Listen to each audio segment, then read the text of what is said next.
안녕하십니까. 안녕이지 안녕일걸. 자, 핫쌤국어입니다.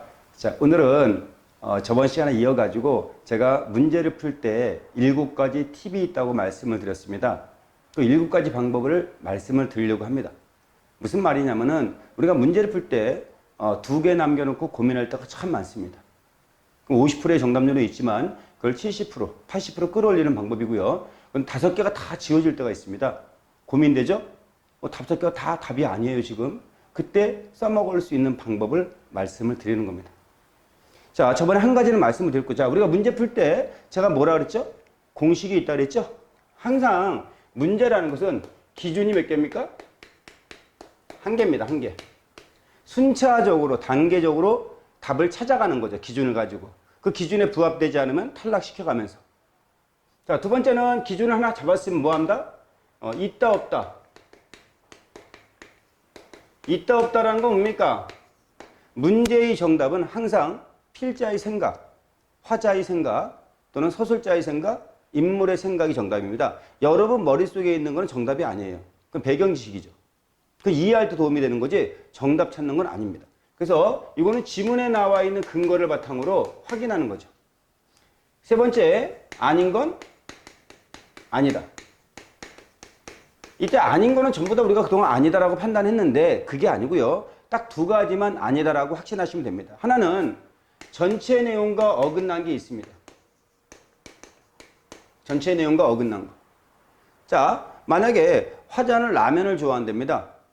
근데 우동을 좋아한다 그러면 맞습니까? 틀린 거죠? 물론 같은 분식입니다. 라면과 우동은 다르죠? 자, 라면은 뭡니까? 파마한 거죠? 우동은요? 스트레이트 파마했네. 그죠? 모양이 달라요. 모양이 지금. 꼬불꼬불하냐? 매끄럽냐? 그러니까 이거는 분식이라는 건 공통점이 있지만 밀가루라는 공통점은 있지만 생긴 모양 자체가 다르기 때문에 라면과 우동은 기호가 다른 거죠. 좋아하는 음식이요. 자, 두 번째는 뭐다? 명시된 거. 명시는 뭐라 했습니까? 드러나 있는 거죠? 선택지는 A는 B라고 나와 있는데 지문에 가니까 A는 C라고 찾았어요. 그럼 뭡니까? 그건 틀린 거죠. 그건요. 이때 2가지만 아닌 겁니다. 자, 그러면은 7가지 팁이 뭐냐? 항상 답을 모르고 고민할 때 자꾸 생각만 합니다. 내 생각이 들어가죠, 지금? 그러니까 힘들어지는 겁니다. 한 발짝 나와야 됩니다. 정답은 객관적인 거예요. 그러니까 객관적인 게 뭐야? 필자의 생각.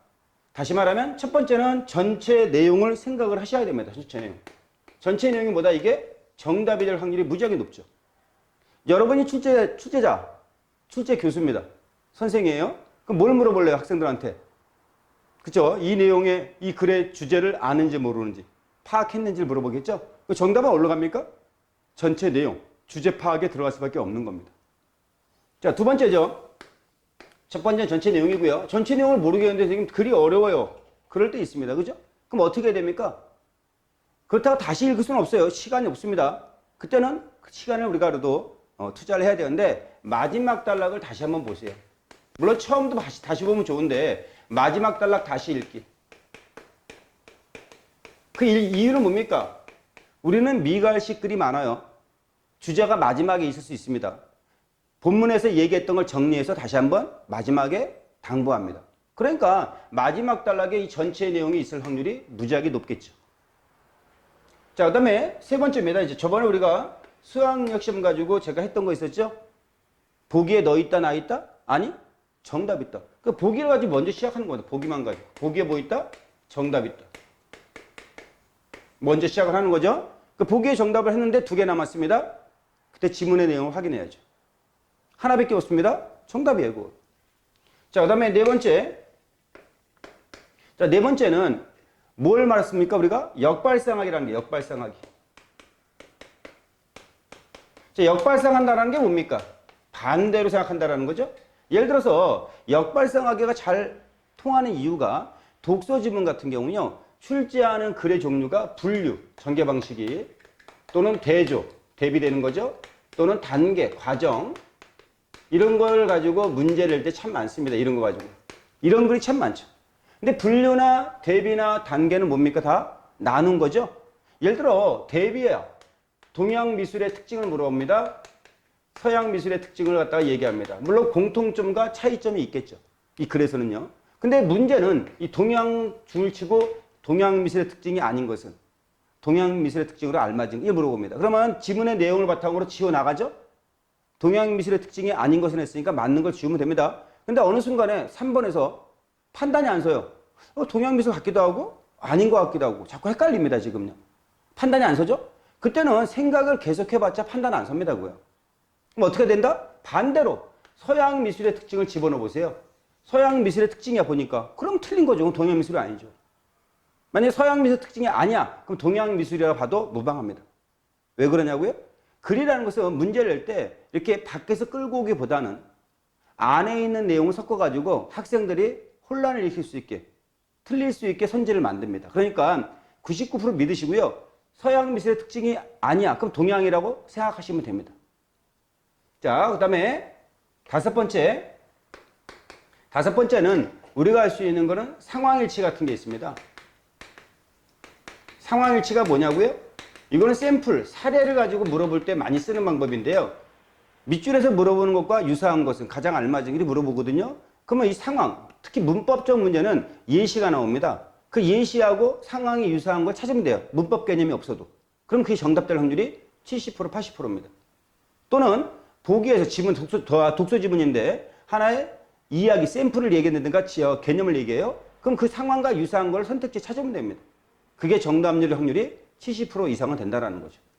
이것도 많이 정답이 나오는 경우입니다. 여섯 번째 이제 끊어읽기죠. 끊어읽기.